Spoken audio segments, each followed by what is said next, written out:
Siap belajar? Siap. Ini baru pertama kali saya ada di sebuah gereja yang temanya itu di Lukas 1 ayat 17. Ini luar biasa.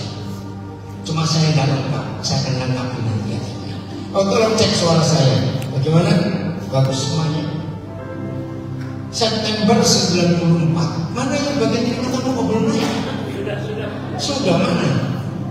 Oh sudah. Oh, bajunya naik dari situ, baju batik. Atau ganti? Satu lagi mana? Kan berdua tadi. Satu lagi mana? Toilet. Jalan lama bilang. Sehingga kalau pelayanan kemana saja diundang, saya akan tanya dulu pada panitia. Ya acara-acara khusus. Pakai makan nggak pakai? Kalau pakai saya tanya kedua. Siapa yang masak? Begitu dengar ibu-ibu, saya bilang stop. Jangan ibu-ibu sibuk di dapur nggak dengar firman. Saya bilang lebih baik beli, cari warga-warga jemaat yang jual makanan, pesan dari mereka. Ada yang bilang nanti rasanya nggak sama, masa dimakan semua satu orang ini? Nggak ada alasan.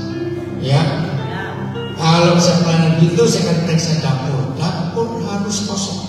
Semua masuk untuk dengar firman. Harus begitu. Mana belum naik lagi satu orang dari ibu ini.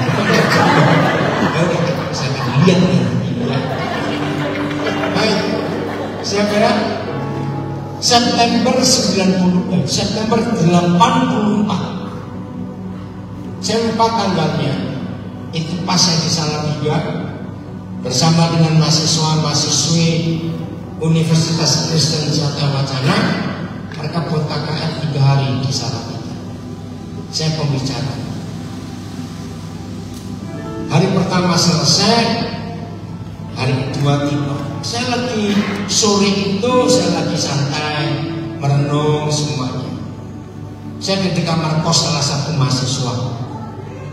Namanya gangnya itu Kemiri Rejo. Tiba-tiba Roh Kudus bertanya begini kepada saya, Daniel, kitab mana ini kronologis yang memulai perjanjian baru? Ya saya jawab enteng aja, Matius. Bukan. Nah, saya baru tahu. Ternyata kitab pertama, oh ini ibu, bukan juga, itu bukan ibu yang terima tamu. Iya betul.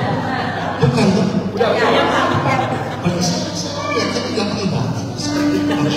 Ibu kami nungguin ibu dulu, nggak nanya-nanya.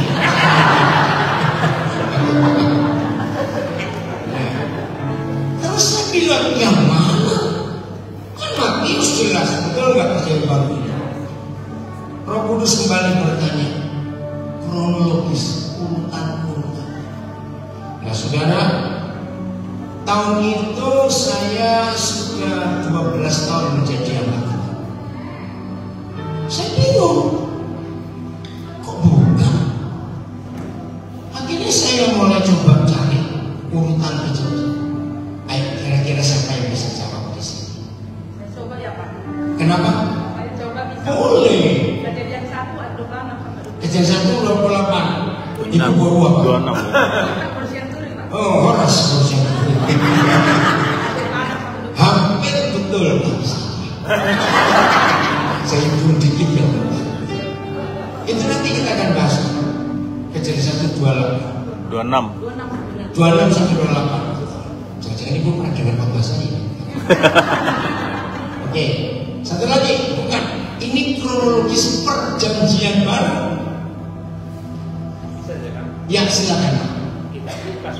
Lukas. Bapak pernah dengar khotbah saya dulu nggak tentang ini? Belum. Sudah pernah. Oh, udah pernah. Bapak ada apa? Purba. Purba. Menurut kamu itu purba apa? Simalungun Pak. Oh, Simalungun. Tariga. Banyak. Tariga. Apa? Tariga. Oh, Tariga juga. Sekerabat. Oke. Ternyata kitab pertama untuk memulai perjanjian baru itu Injil Lukas. Nah, bingung bukan? Saya juga baru sadar hari ini. Kenapa kalau saudara punya Alkitab yang buku bukan di HP, antara Maleakhi ke Matius ada satu lembar yang kosong, ada ya. Nah, dalam hitungan orang Yahudi, lembar kosong itu jaraknya usianya 400 tahun. Nabi terakhir buat orang Yahudi itu Maleakhi. Nah, setelah Maleakhi meninggal, Yahweh Tuhan Adonai Israel tidak pernah berbicara satu kata pun. Nah, buat orang Yahudi itu penderitaan. Kenapa mereka menderita? Karena Tuhan meninggalkan mereka. Jadi tidak ada nabi lagi yang dipanggil, nggak ada lagi. 400 tahun. Bayangkan, kalau satu generasi itu dihitung 40 tahun, berarti Yahweh Tuhan berhenti bicara berapa generasi?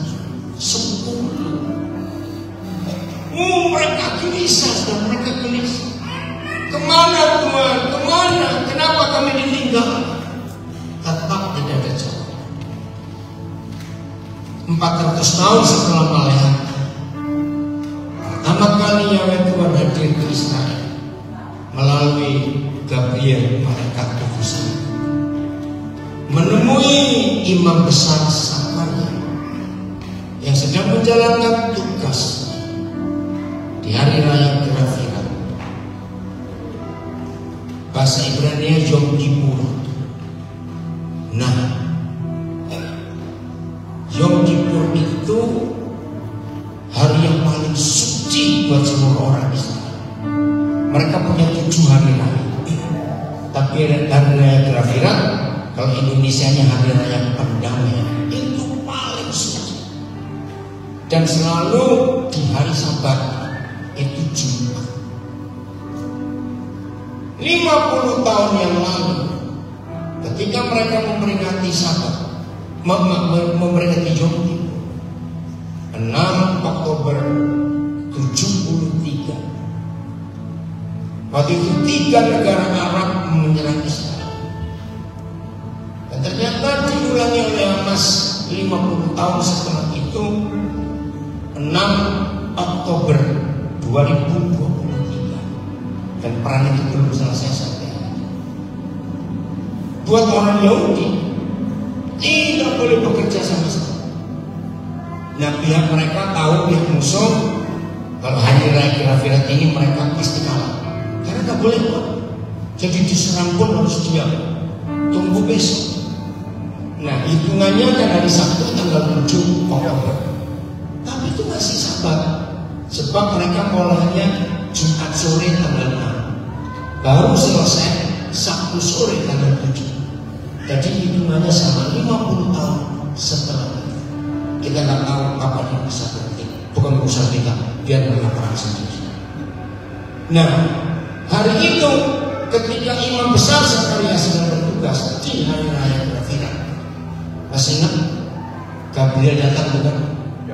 Lu saya tanya datang. Ya. Nah, itu pertama kali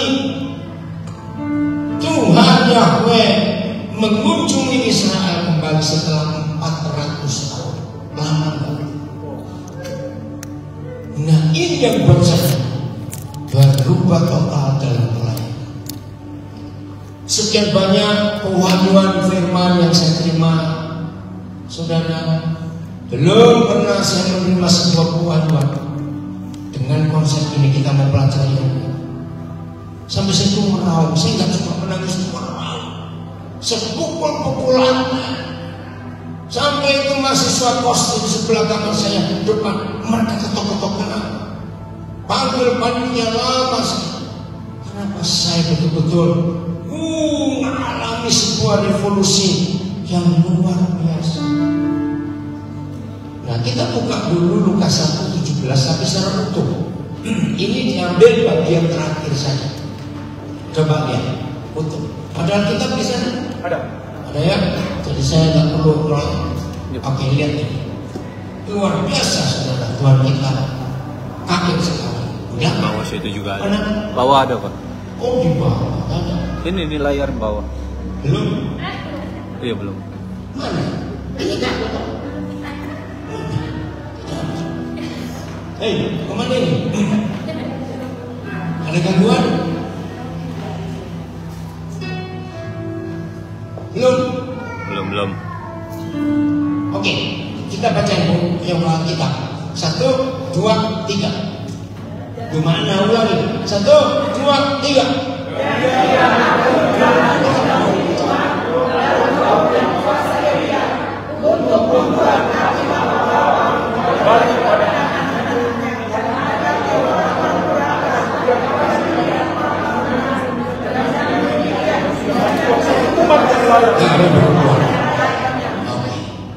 Jadi ini tema tahun 2023 Pak Gembala. Ini yang disampaikan oleh Gabriel kepada Israel melalui imam besar Sakaria. Ayahnya Yohanes Pembaptis. Nah saudara, 400 tahun sebelumnya, ya 400 tahun sebelumnya. Nah sekarang saya ingin meminta saudara di Alkitab saudara pegang itu biar Lukas 1 ayat 17, ya jangan dipindah. Multimedia sekarang kita tayangkan Maleakhi 4 ayat 6. Ini firman terakhir di perjanjian lama. Firman terakhir perjanjian lama. Begitu Nabi Maleakhi selesai bernubuat, begitu selesai, nggak lama dia meninggal. Lalu perjanjian lama terkunci, stop sampai di sini. Oke? Mana? Maleakhi 4 ayat 6. Jadi saudara tetap buka di Lukas 1:17. Oh, maaf, ya saya tahu. Oh itu balik saja. Berarti programnya saya terlalu umum. Alkitab yang sampai tahun 2009 kira-kira. Bukan, dengar dulu. Alkitab yang di komputer sampai tahun 2027 saya itu tidak pernah ada Maleakhi 4. Saya nggak tahu kenapa ya. Nah ini lama. Tolong gantilah bagi orang kaya begini. Terlalu betul nggak mau ganti program itu kuno sudah. Ayo ganti. Oke, begitu dibalik. Saudara buka Maleakhi 4 ayat 6 di Alkitab saudara. Nggak ada percuma. Saya tahu program ini nggak ada, ini terlalu kuno, tolong dibuang. Tolong aplikasi Sabda. Saudara harus pakai Sabda. Ya, itu aplikasi buatan sosok kita di kota Solo. Di dalam aplikasi Sabda itu ada ratusan terjemahan Alkitab dalam bahasa apa saja. Bahkan bahasa Toba, bahasa ada 3. Karo ada 2 bahasa. Ya bahasa apa saja. Hampir semua bahasa suku di Indonesia ada di aplikasi Sabda. Carinya. Oke, cepat ganti Lukas 1:17 di layar itu cepat kerjanya. Jangan lama-lama. Udah gak usah ceritakan percuma saudara ternyata programnya salah. Oke, saudara buka di Lukas 1 Maleakhi 4 ayat 6 di layar ini. Saya ingin termasuk di rumah pakai 2 Alkitab supaya bisa tahu perbedaan. Ini luar biasa. Oke, sebelum kita baca perbedaan, siapa pernah punya pengalaman seperti ini? Biasanya seorang pemimpin, entah pemimpin perusahaan, pimpinan cabang, yang seorang gembala, seorang bapak, ayah, ngomong suatu kalimat dengan tegas, lalu diam. Yang dekat ngomong bingung gini. Nah, orang ini bicara kalimat itu yang terakhir. Semua anak-anaknya, kalau itu seorang ayah, semua pekerja, pegawai, karyawan, ada seorang pimpinan nunggu pimpinan ini, bapak ini nggak ngomong apa-apa, diam. Saya tanya, sampai 10 tahun tidak bicara satu kata pun. Kira-kira kita sebagai anak-anaknya, sebagai anak buahnya, anak-anaknya bingung nggak kenapa didiamkan kami? Ngerti ya? Setelah 10 tahun kita nunggu, baru bapak ini, pimpinan ini bicara. Ternyata bicara yang ditunggu 10 tahun kemudian adalah kalimat yang sama terakhir dia bilang 10 tahun yang lalu. Berarti maksud saya? Ya. Berarti ini penting atau tidak? Penting. Sangat. Ternyata seperti itu Bapak yang kita. 400 tahun yang lalu. Baca Malaki 4 ayat 6. Yang di layar kita baca. 1, 2, 3. Maka dia akan membuat hati bapak-bapak berbalik kepada anak-anaknya dan hati anak-anaknya kepada bapaknya. Nah, saudara perhatikan. Inilah satu-satunya ayat dalam seluruh Alkitab yang berisi ancaman, dan ancamannya nggak main-main. Memukul bumi sehingga musnah. Ngeri sekali. Nggak cuma memukul sampai hancur, perhatikan perbedaan. Tapi Yahweh Tuhan murka, memukul bumi sehingga musnah. Tahu bedanya hancur dan musnah? Tahu bedanya hancur dan musnah?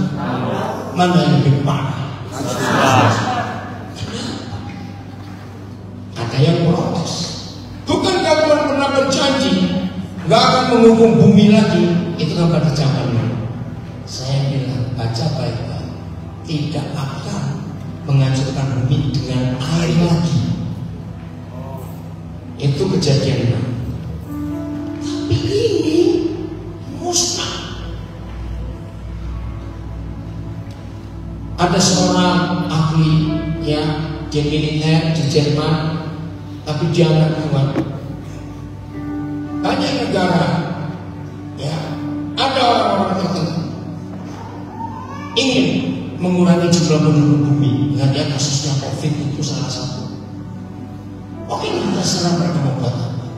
Nah, orang ini jenderal ini dari Jerman, dia berkata ketika dia baca Malaki 4 ayat, ternyata hanya ada satu cara bumi ini musnah, bukan dengan perang nuklir, bukan dengan AIDS sebarkan kemana-mana, bukan dengan tsunami, gempa bumi 10, sekian Richter, bukan dengan gunung meletus, bukan dengan tanah. Saya kaget kejadian yang berkata, ternyata hanya Alkitab yang menulis kapan, mengapa, bila mana bumi bisa musnah. Cadang. Hanya sepele. Bapak-bapak dibuat jahat kepada anak-anak. Aneh. Sesederhana itu setan merusak dan memusnahkan. Hanya supaya bapak-bapak jadi jahat kepada anak-anak.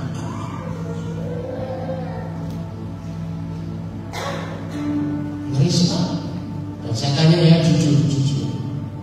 Menurut saudara semua, setan berhasil membuat banyak bapak jahat kepada anak-anak.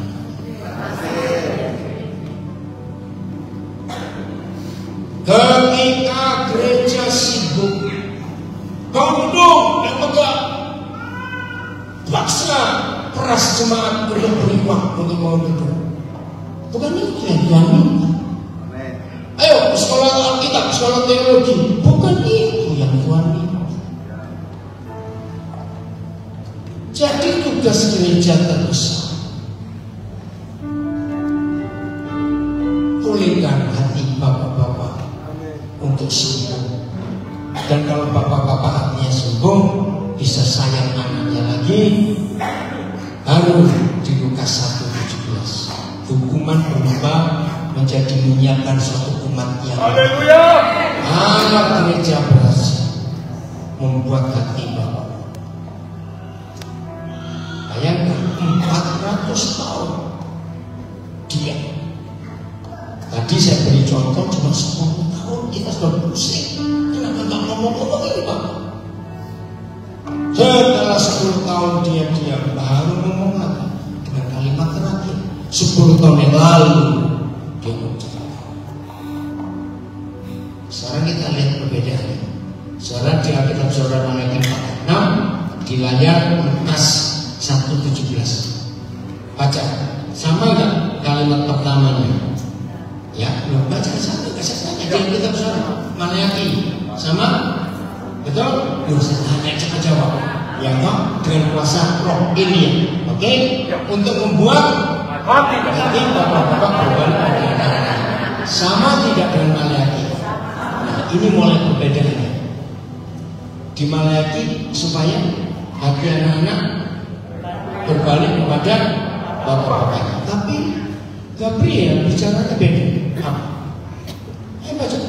Dan membuat hati bapak berbalik pada anaknya dan hati orang-orang durhaka. Dan hati orang-orang durhaka dibalikkan kepada pikiran orang. Saudara perhatikan, kenapa ada kata durhaka?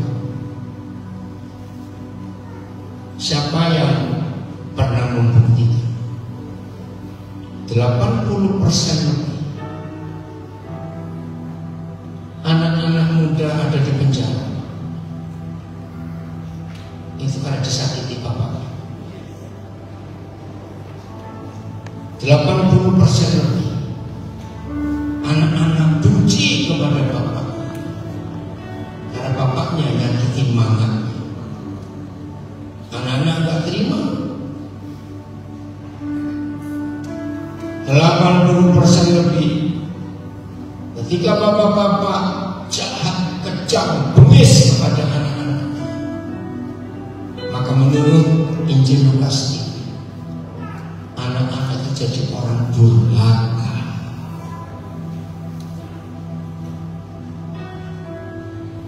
Saya ingin saudara orang Toba baca kitab bahasa Toba, yang Karo baca kitab bahasa Karo untuk kalimat ini. Membuat hati orang-orang durhaka itu bahasa Tobanya apa, bahasa Karonya apa? Coba, jangan lama-lama. Kalau ada Toba ke Karonya yang kuat, satu kalimat atau semua dah. Lukas 1:17 supaya. Oh, Lukas 1. Enggak, iya Lukas 1:17 ini. Pakai Tobanya dulu, sampai yang sudah ketemu. Bahasa silakan Ina. Ini Ina. Baca yang kuat Ina. Toba patutulun na may bana di bagasat tordi do sa guguon ni si Elia. Paswangon na marohan ni akaama tu anak kona jala akan na tuis marroha gabi parroha na bonar laro kadiriyo di Tuhani bangso na umpure. Nah, durhaka bahasa Tobanya apa ini? Tuis. Ngeri nggak? Gara-gara apa? Ya karonya Leben pagi-pagi ia reh asa Tuhan. Ia megegeh dengan erkuasa bagi Nabi Elia. Idame kena pagi bapa ras anak-anakna. kalimat ini. Ibahanna kalak jahat jadi bujur. Alu bage isikap kena mentuhan bangsa si metunggu. Durhakanya pakai kata apa? Jahat. Kalak jahat.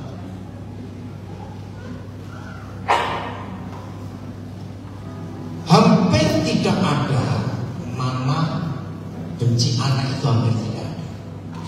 Karena mama itu tahu betapa susah mengandung dan melahirkan. Apa ini yang sering kecil? Kolose 3:21. Kembali Toba dan karunia di Kolose 3:21. Nanti kita kembali lagi ke Lukas 1. Kolose 3:21. Siapa sih yang bisa merusak hidup anak-anak? Hai siapa? Baca dong. Hai siapa? Bapak-bapak. Janganlah sekiranya.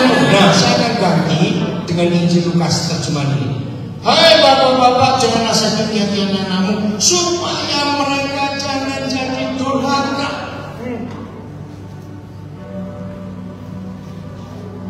Saya tanya, waktu kita masih kecil, anak-anak itu lebih mudah memaafkan bapaknya atau mamanya? Luar biasa. Di hati anak-anak sudah tertulis sebuah firman. Nanti kalau sempat di sesi kedua kita akan bahas. Di hati anak-anak ada firman yang tertulis, Mama, silakan salah, kami memaafkan. Tapi jangan sampai Bapak. Ngeri ya? Di hati anak-anak, nggak usah bilang yang Kristen, pokoknya itu ada konsep Papa itu nggak boleh salah.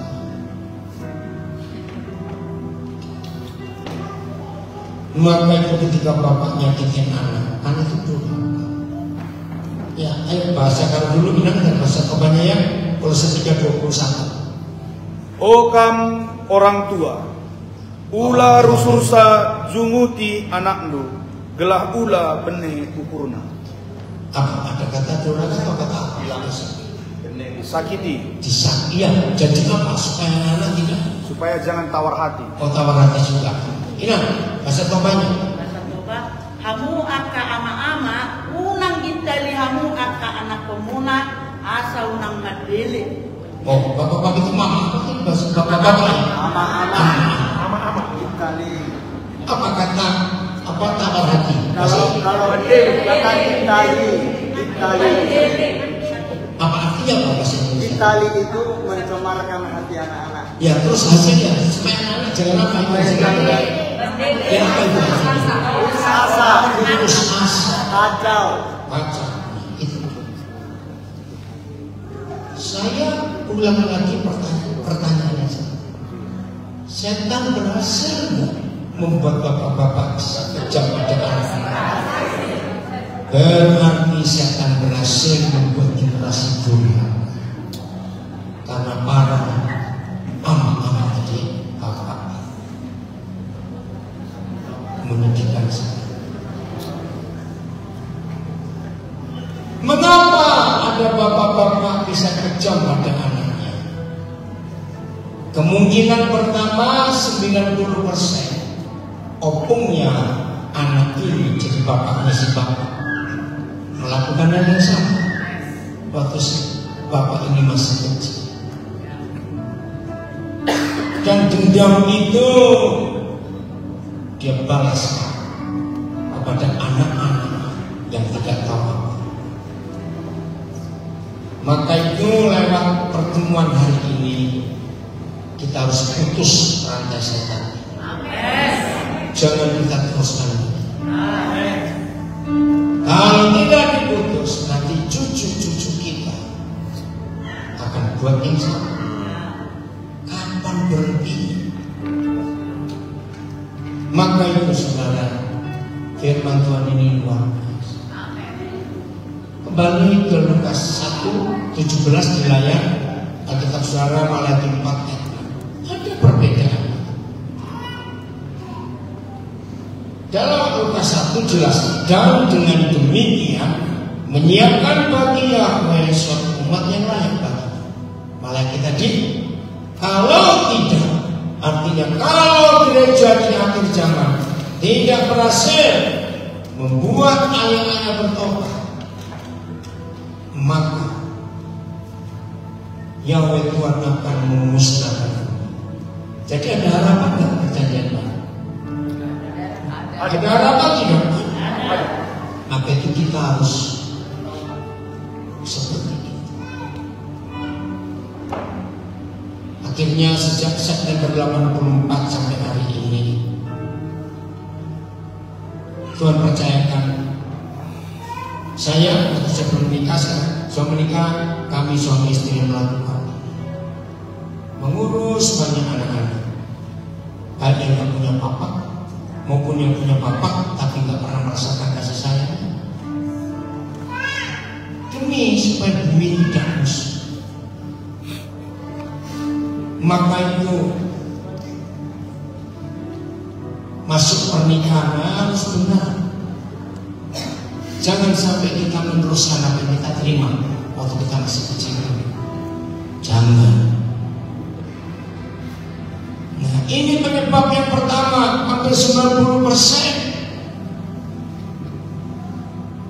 Karena ayah kita dulu melakukan yang jahat kepada kita. Ayo kita putus.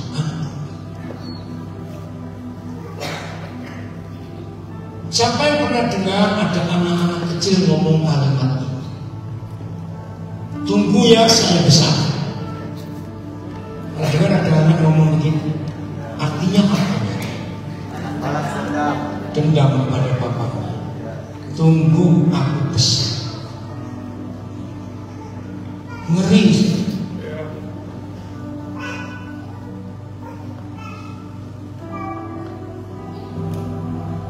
Suatu kali teman saya pelayanan di sebuah penjara, ketemu dengan seorang pemuda yang secara penampilan anak muda ini, pemuda ini sangat baik. Wajahnya nggak ada wajah kriminal, nggak ada. Akhirnya teman saya ditanya, kasus apa kan? Kok ada di sini? Membunuh, ya? Nah, Abah Tony ingin tahu siapa yang kamu bunuh? Bapak saya. Dan di wajahnya tidak ada penyesalan sama sekali. Jadi kamu gak menyesal? Tidak. Wih. Lalu anak muda ini cerita bagaimana bengisnya si bapak kepada mamanya, kepada dia, dan kepada adik-adik. Berarti dendamnya luar biasa. Seorang abang lagi namanya Floyd McClure, orang Amerika. Waktu itu mereka pelayanan suami istri ke Nepal. Pagi-pagi mereka sarapan di hotel. Di meja sepan, ya di restorannya hotel, dia melihat ada anak muda dengan model hipis, rambut panjang semua, dan dia dengar aksennya ini orang Amerika. Lalu Abang ini minta Pak Roh Kudus, gimana cara saya dekati anak ini untuk saya cerita soal kasih dan pengampunan. Masuk ide, kamu tanyain anak muda itu apa yang kejadian apa, peristiwa apa yang pernah kamu alami dan membuat kamu itu wah gembira, senang, antusias. Kemudian ini mikir dalam cerita itu sambil goyangkan garpunya karena sarapan. Apa ya? Apa? Oh, aku tahu. Wah, Abang ini dengan semangat ceritakan. Suatu hari aku masih SMA dan pulang sekolah, kok di depan rumah banyak orang? Ada apa ini? Ada polisi juga. Ada apa? Abang ini tanya. Ternyata bapak mama saya baru mati kecelakaan. Maksudnya itu saya suka cita sekali. Syok banget.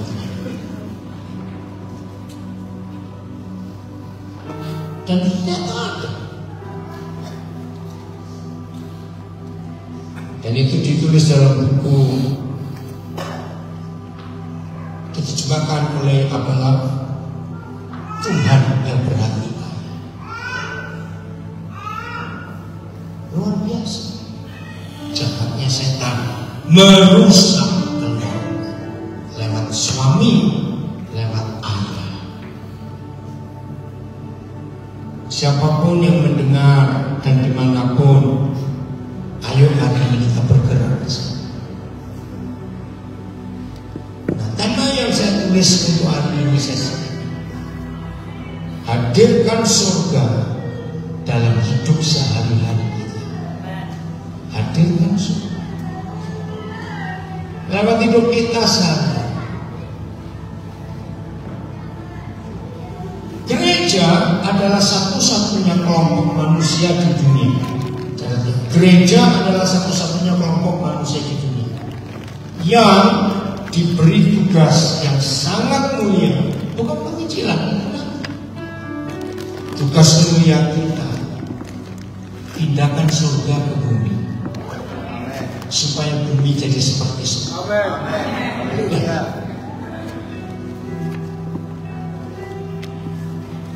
Tapi saya ngomong lagi kalimat yang sama.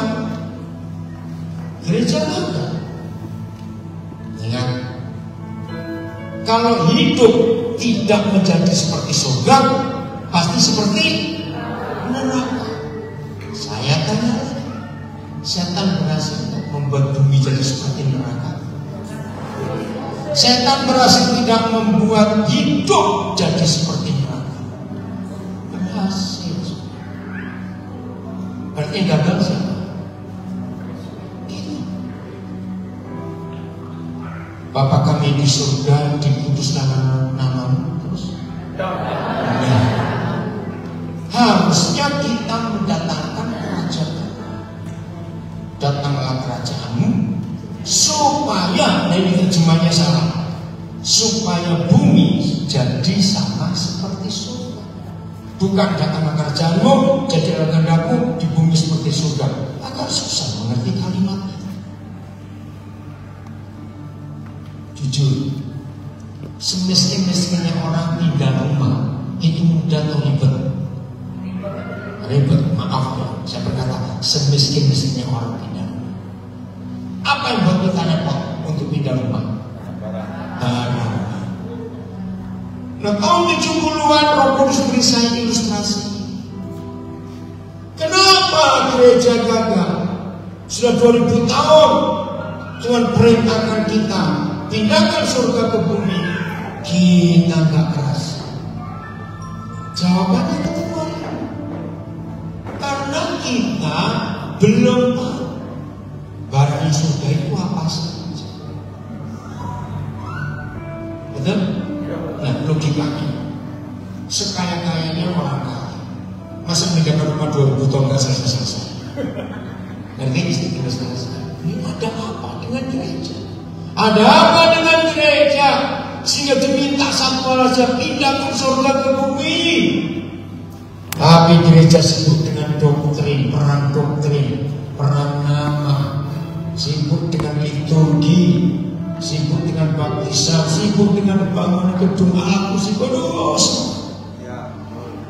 Dan nanti sekali saya berkata, setan berhasil membodohi kita, sehingga yang utama kita tinggalkan, yang gak penting kita utamakan. Mengerikan. Ayo kita bertobat hari ini. Nah, ternyata Alkitab yang memberitahu kita isi surga itu apa saja untuk kita pindahkan. Roma 14 dan 17. Pasti akan kaget kalau saudara melihat, cuma itu isinya surga. Ya itu gobloknya kita. Pindahkan yang cuma segitu aja 2000 tahun gak selesai-selesai. Ya. Sebab kerajaan Tuhan bukanlah soal makanan dan minuman. Ini yang saya paling rindu. Gak mau sih. Maaf ini saya cuma cerita, tapi tetap tahu perlu makan. Nah, dalam beberapa hari perjalanan ini saya cuma cerita ya. Saya minta gereja-gereja yang kami layani siapkan makanan. Seperti kemarin, saya khotbah sendiri 3 sesi, saya bayar makanan sendiri untuk yang hadir. Itu kebiasaan saya. Terima, walaupun kurang penting. Maka itu saya ini paling ribet soal makanan. Apalagi kalau ada yang mau menikah. Saya banyak ketemu pengantin goblok lah. Harusnya selesai nikah senang-senang. Gak senang, bayar utang. Lu ada tidak? Goblok sekali. hanya gara-gara nurutin orang yang ingin makan gratis kalau ada pesta. Murah aja. Kalau sosial kamu bodoh. Jadi misalnya ada orang tua mau nikahkan anak dan gak punya uang, cukup di gereja saja. Tapi jawab, nanti orang ngomong apa? Nah, saya punya jawaban. Jadi yang minta pesta kan yang ngomong. Beritahu, kami memang gak ada pesta. Tapi karena ibu bapak ini pesta, ya udah ibu bapak buat pesta, kami datang. Mau? Serius. Saya marah dengan kebodohan, kegoblokan anak-anak itu. Hanya mau pamer, mewah anak menikah, tapi menyiksa anak. Ada puluhan tahun lalu masuk anak sudah 40 lunas. Ya betul enggak? Apalagi pakai ada gobloknya. Ini loh, pakai ada ini. Apalagi orang Batak beli marga, mau disuruh juta. Apaan sih? Hanya nama Yesus yang ada. Bukan marga itu. Bertobat itu. Gak penting tersinggung. Amin.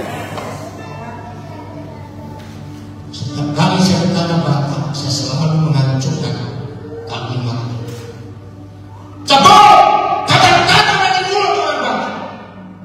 Lebih baik dikatakan tidak bertuhan, tapi beradab. Itu setan dalam nama Yesus. Hancurkan itu menyiksa hidup anak-anak. Menikah sampai menumpangkan lunas. Yang gak setuju jawab protes saya, protes aku. Karena hukum Tuhan lebih tinggi dari hukum. Amin. Harus. Yang tidak suka neraka. Karena itu hukum neraka yang dipakai oleh orang-orang tua kita yang tidak tahu kebenaran. Kalau pemensen masih hidup, dia nangis dan kelakuan kita. Jauh di bawah Injil. Maaf ya, tapi ini kebenaran. Awas yang mau menikah sampai utang-utang belum mudah. Sering banget. Cukup di gereja saja Tuhan hadir.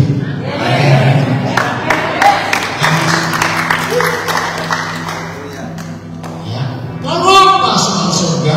Lihat yang Nabi. Jadi kerajaan surga itu soal kebenaran, 2 damai sejahtera, 3 sukacita oleh Roh Kudus. Jadi mindahkan surga ke bumi supaya bumi jadi sama seperti surga. Isinya surga berapa? Barang. Cuma 3 barang. Cuma 3 saja. 2000 tahun nggak selesai. Ya betul. Keterlaluan nggak kita ini? Dan lagi sekali setan berhasil merusak dengan doktrin. Bahkan dari 3 benda ini, kalau saya pakai istilah benda atau barang, hanya 2 tugas kita. Karena nomor 1 itu nggak perlu kita apa-apa. Siapa dan apa kebenaran itu? Tuhan Yesus. Firman. Amin. Firmannya kita nggak perlu ngapa-ngapain. Bawa aja kebenarannya. Dan di sana rusak doktrin, sehingga kacau. Nah, 2 benda yang lain itu memang tugas kita. Bawalah damai sejahtera kemanapun kita pergi. Amin. Bawalah sukacita kemanapun kita pergi. Supaya orang-orang menikmati. Saya tanya, damai sejahtera sukacita ini bayar atau gratis? Gratis dari Tuhan Yesus. Tapi kenapa yang gratis pun kita nggak bisa memberi? Karena nggak punya. Loh, kenapa tidak punya? Padahal Tuhan Yesus sudah berkata, damai sejahtera-Ku kutinggalkan kepadamu.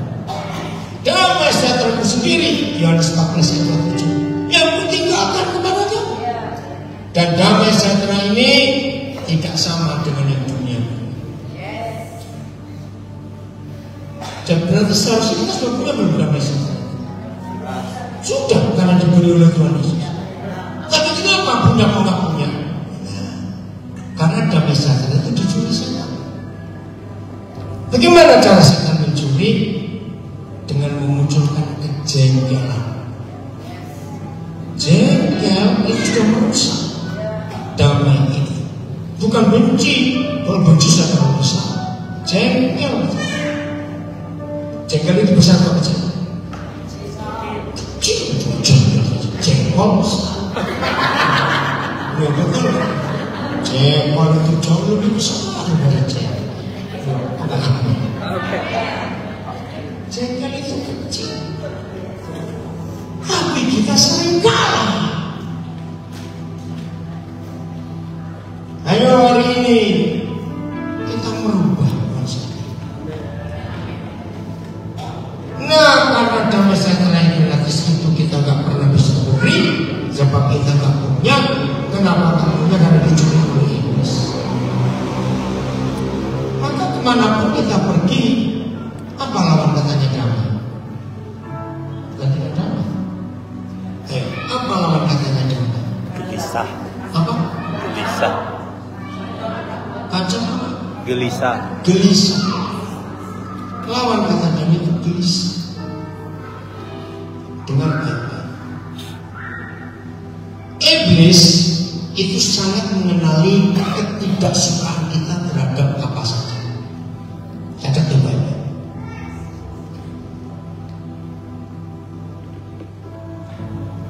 Kalau iblis tahu kita itu kelemahannya di sini, di situ, itu diganggu terus oleh iblis. Maaf, ini contoh saja. Pernah ketemu gak ada orang yang begitu sayang barang sampai kelewatan? Pernah ketemu?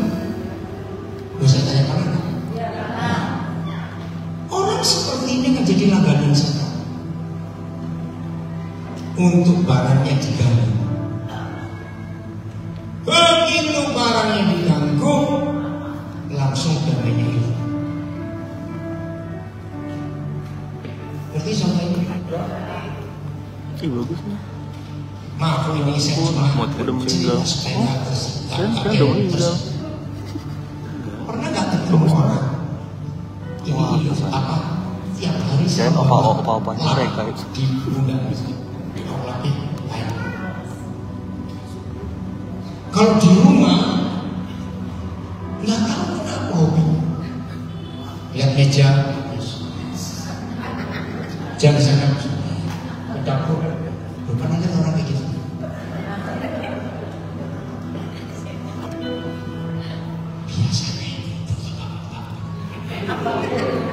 Biasanya jawab biasanya. Oh, orang jujur diberkati.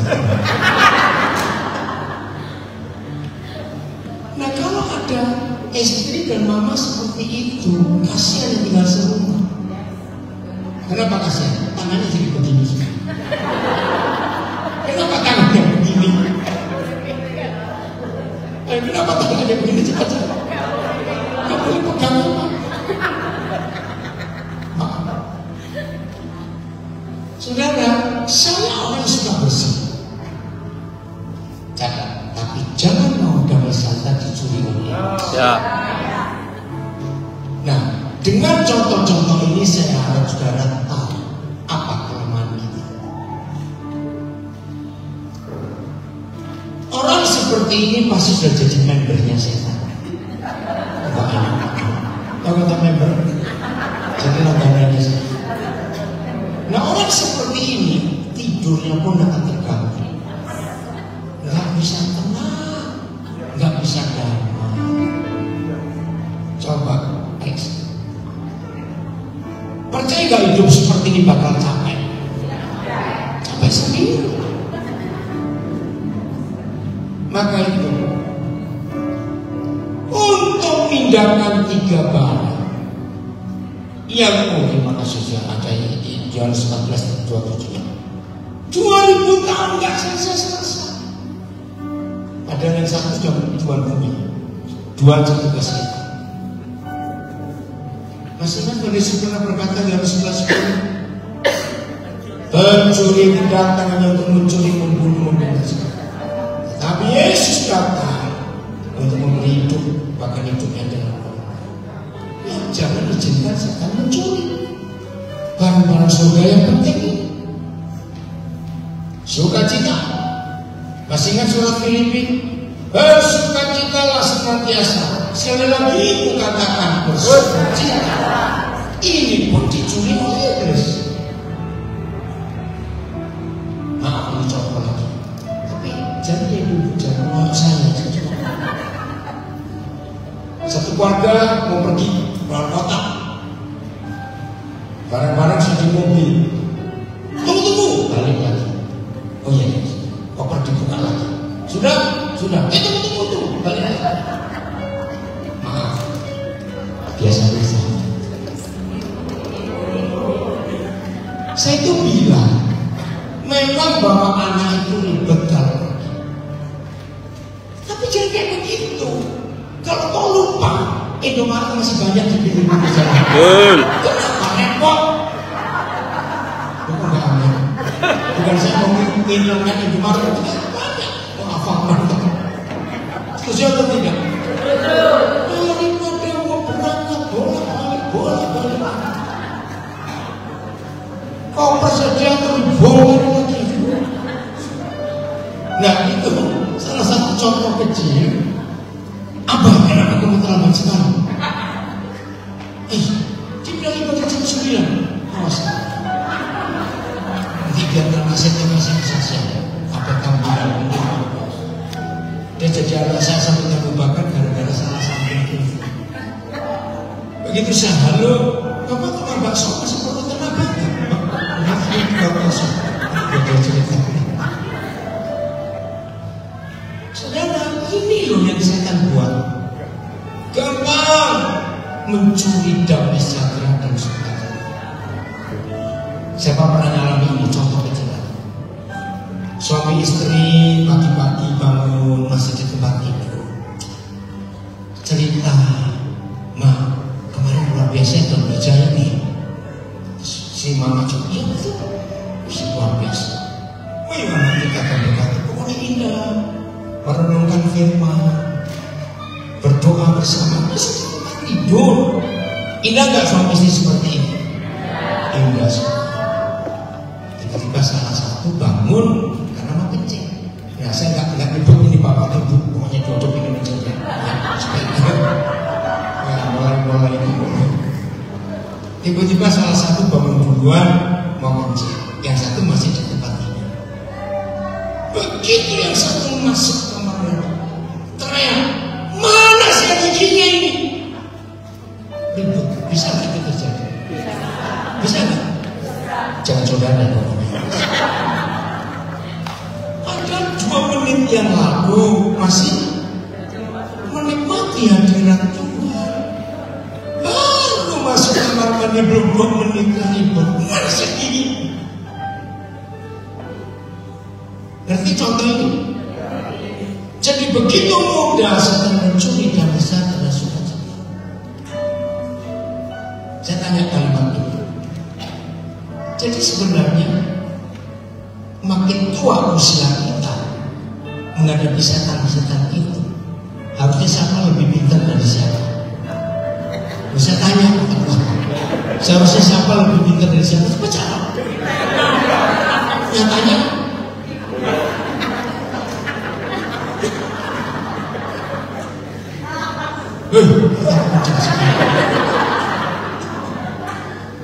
Coba ini.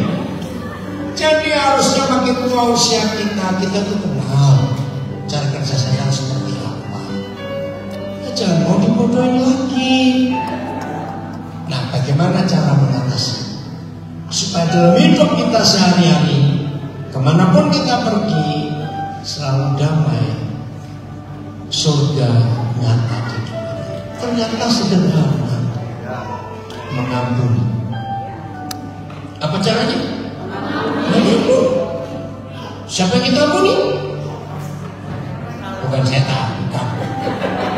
Siapa yang kita ampuni? Yang paling dekat di samping ini loh.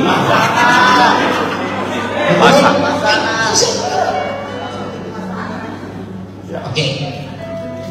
Saya mau tanya kalimat ini, kalau dia yang belum menikah, buka kupingmu. Ayo semua yang dengar. Kalau saya lihat di ruangan ini sedikit yang belum menikah ya. Ya, yang belum menikah dengar. Kami akan jujur kepada saudara yang belum menikah. Dengar pertanyaan saya ini dan tolong jawab dengan tepat dan kencang suara. Oke. Ternyata di dunia ini, kalau ada dua orang yang rajin saling menjengkelkan, itu pasti suami istri. Jawab. Amin. Mana yang lain? Munafik kejujur. Ayo jawab. Bapak, jangan batangan. Jawab. Saya tanya lagi. Ternyata di dunia ini kalau ada dua orang yang rajin saling menjengkelkan, itu pasti suami istri. Nah, yang belum menikah, nekat mau menikah, mikir kamu. Itu maksudnya. Mikir ya. Nah, ternyata memang kita dua ini rajin saling menjengkelkan. Oke. Biasanya hal-hal yang membuat kita jengkel itu perkara besar atau perkara kecil. Saya masih aku jengkol masih lebih besar. Nah, sekali lagi, kalau hal-hal kecil yang sering membuat kita jengkel, makin panjang usia perkawinan kita, harusnya jengkel itu makin kurang atau makin tambah? Seharusnya cepat jawab. Faktanya siapa yang bodoh tinggal begini? Kan kita nggak mau belajar sudah. Namanya kita sambil tertawa, tapi ngeri loh akibatnya. Kembali ke topik ini. Mama yang sering saling menjengkelkan di rumah, korban pertama pasti anak-anak. Mereka stres. Ya itu tadi. Akhirnya jadi generasi pemberontak. Karena papa mama yang tidak saling mengampuni, papa mama yang tidak saling berdamai, menciptakan neraka di keluarga kita. Betul atau salah? Anak-anak kepanasan.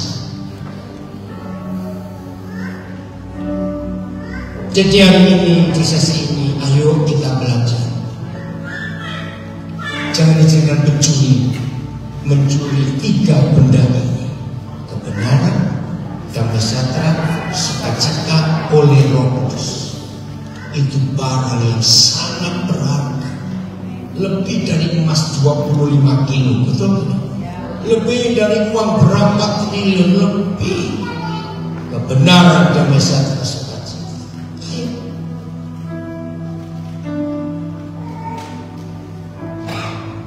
Dalam perjalanan ini ada satu kisah yang buat saya betul-betul bagus. Ada seorang bapak di Delhi, begitu rindunya anak istrinya hidup dalam kebenaran, tapi cara dia maksa. Keras sekali bapak kepada istrinya, kepada anak-anak. Dia betul memang, dia betul. Tapi cara sampai sekeluarga nggak suka dengan bapak, satu keluarga. Tapi indah kerinduannya untuk menyatakan surga, tapi caranya sih. Nah, hari Jumat yang lalu itu pertama kali dia dengar saya mengaji. Saya bersyukur dia menanggapi firman ini. Maaf ya, ini kan kalau orang Batak kalau ngomong jujur apa adanya. Beda dengan orang Jawa. Mau ke kanan, mau ke belakang, ke kiri, terus muter.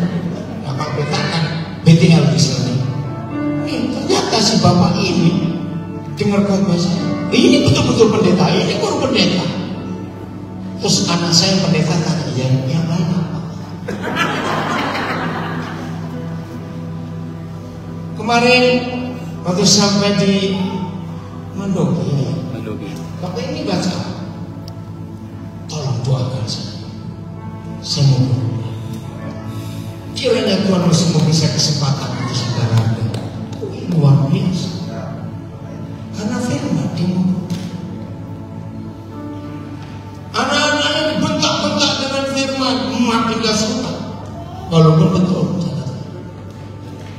Jadi firman pun disampaikan dengan damai sejahtera, dengan sukacita. Dan itu kebenaran. Gereja, apa yang terjadi dengan hidup kita? Kalau ini terjadi, lihat ayat 18, masih Roma 14. Ini hebat sekali. Roma 14 ayat 18. Karena siapa? Barang siapa melayani Kristus dengan cara ini. Stop. Saya ingatkan yang kemarin minggu di Mandogi, sesi pertama. Kekekalan ada di hati semua orang. Artinya firman sudah. Pasal misalnya kita Perjanjian itu bisa dijelaskan lewat kitab Wahyu. Kitab Yesaya bisa dijelaskan dengan kitab Efesus. Itu hebatnya Alkitab. Satu kesatuan yang luar biasa dan saling melengkapi. Nah ini saya bingung. Lama saya bicara. Barang siapa melayani Kristus dengan cara ini, cara apa? Hasilnya kita lihat, yang siapa ia tadi? Kita yang melayani Kristus dengan cara ini, maka kita akan berkenan kepada Tuhan dan dihormati oleh manusia. Ini kan walaupun kita nggak jadi hormat manusia, betul nggak? Tapi kalau sampai pelayanan kita dihormati manusia, Tuhan ikut dihormati tidak? Otomatis. Kalau yang kita kerjakan berkenan kepada Tuhan, Tuhan menyenangkan sekali. Dengan cara apa? Karena cuma cara ini. Roh Kudus dengan sederhana jelaskan.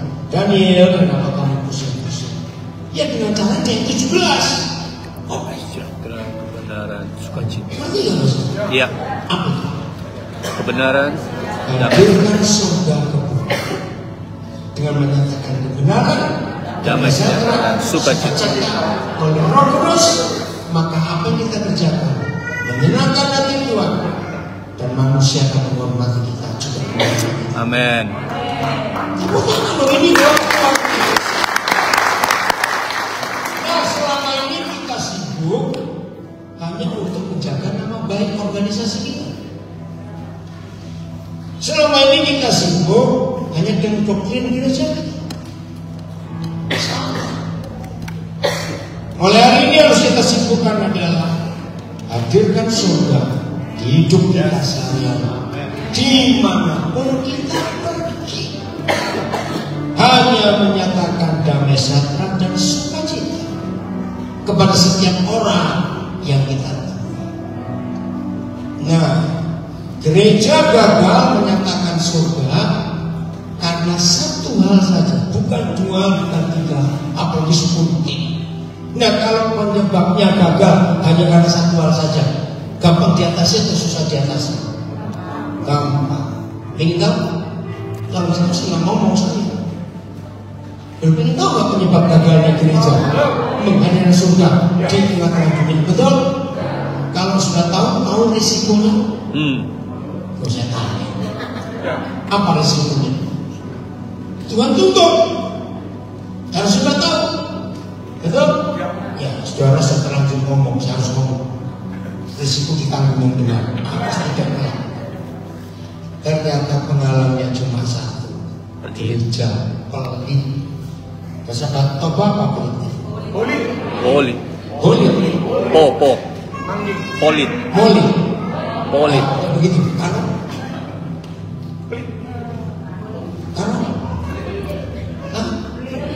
penting. Pelit. Tik-tik. Jadi ada satu hal yang membuat gereja tidak bisa menghadirkan surga di dunia, karena kita pelit uang, pelit waktu, pelit semua, egois, hanya untuk diri sendiri saja. Ada nggak orang pelit? Ada 3 ayat di Perjanjian Baru. Orang tidak berzina, tidak membunuh, tidak mencuri, tidak merampok, tidak dendam, tapi pelit tetap masuk neraka. Itu ada 3 ayat. Wih, berisiko. Ternyata orang yang pas-pasan atau orang yang kaya yang lebih pelit. Kaya.